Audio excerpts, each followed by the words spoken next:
Print, email, Facebook, Twitter. More analysis. Royal wedding. Prince Harry and Meghan Markle's nuptials, a big statement in a time of turbulent race relations. This weekend's wedding is something of a PR coup for the British royal family, in that it introduces a welcome African-American note into a previously whiter-than-white bloodline and nudges the royal household toward a closer resemblance of the diverse country over which it rules. But it could not come at a more turbulent time for British race relations, as the town of Windsor undergoes its obligatory prenuptial primping and the nation opens its arms to an American woman of colour. British politics is grappling with an ugly immigration scandal that has seen black Britons deported, raising claims that Britishness is still, at heart, a pretty pale affair. Home Secretary Sajid Javid this week confirmed that 63 members of the Windrush generation, a flood of Afro-Caribbean migrants who arrived by ship from Commonwealth countries to fill labour shortages in England after the end of the Second World War, had been improperly deported under Britain's tough new immigration regime. Initiated by Prime Minister Theresa May in her own stint as Home Secretary, the hostile environment policy obliges landlords, employers and health workers to check the immigration status of clients and employees, essentially creating a new informal network of immigration officers. Even victims of crime face deportation if their affairs are not in order. I hate to say it, but I don't think I'd have this problem if I had come from Canada instead of coming from Jamaica, said Anthony Bryan, a Jamaican-born Briton, who was wrongly detained and threatened with removal, when he appeared before the Parliament's Joint Human Rights Committee this week.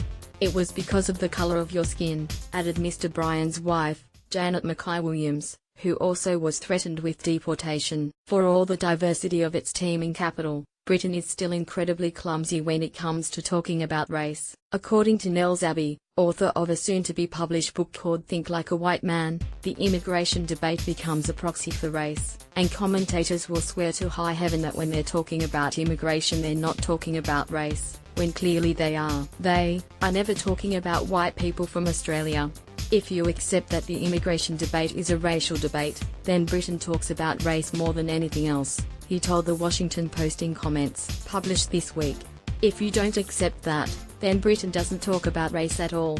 Media reaction to mixed marriage. Meghan Markle was born in 1981 to a black mother and a white father. They married in 1979, just 10 years after the U.S. Supreme Court, in the case of Loving v. Virginia, decreed that it was legal for mixed-race couples to marry. Up until that point, intermarriage was still prohibited in 16 American states. The surge in mixed marriages in the years after the court decision included, in California, the marriage of Thomas Markle to Doria Ragland, whose family line traces back to the slave workforce on the cotton plantations of the American South, and their daughter Meghan was born 2 years later. In Britain, media coverage of the betrothal of Ms. Markle to the then fifth in line to the British throne was a clanger-strewn affair.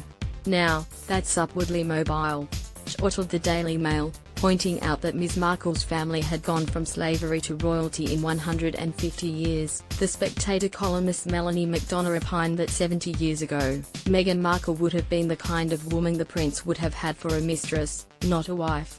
Daily Mail columnist Rachel Johnson, whose brother, Boris, is Britain's Foreign Secretary, wrote approvingly that the Windsors will thicken their watery, thin blue blood and Spencer pale skin and ginger hair with some rich and exotic DNA. Miss Markle's mother is a dreadlocked African-American lady from the wrong side of the tracks who lives in LA, and even the sourest spinster has to admit that the 35-year-old actress is extremely easy on the eye. She went on. Such howlers were keenly noted in the United States, where consciousness of the language around race is much sharper, and the coverage drew an extraordinary direct rebuke from Kensington Palace, which in a statement deplored the racial undertones of comment pieces, and the outright sexism and racism of social media trolls and web article comments. Surely the first time the British royal family has had cause to complain about racism. The family has also been obliged to keep a weather eye on its own ranks. The historically gaffe-prone Princess Michael of Kent apologised to Ms. Markle last year after she wore a blackamoor brooch to the Queen's Christmas lunch at which she met her new American relative for the first time. Royal wedding, a big statement. Ms. Markle's arrival is being greeted in some quarters as a powerful development in Britain. I struggled growing up with the feeling that the monarchy were fundamental to Britishness, but that the Britishness they represented was one that excluded me, wrote Afua Hirsch, author of British, on Race, Identity, and Belonging, in The Guardian. This exclusion mattered. It made other people perceive being truly British, and being black, as incompatible identities. It represented a giant taboo. Every government that I can remember made some attempt, rhetorical at least, to acknowledge and protect racial diversity. The family at the apex of our society was doing anything but.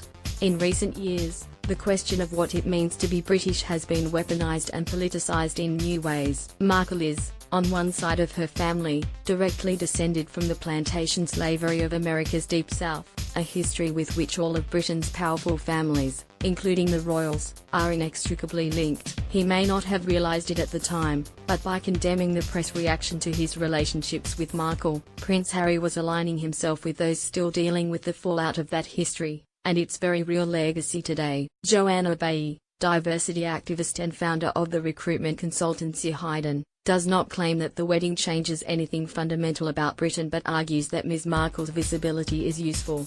For Londoners and other cities in the UK, it's multicultural, so seeing mixed-race relationships, I'm from a mixed-race relationship, is not entirely strange, but I think there are still parts of the UK where representation of minorities are still very underrepresented, she told 7.30.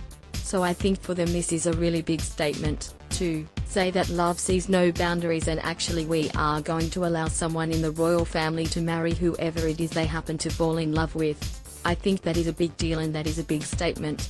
Print, email, Facebook, Twitter, more.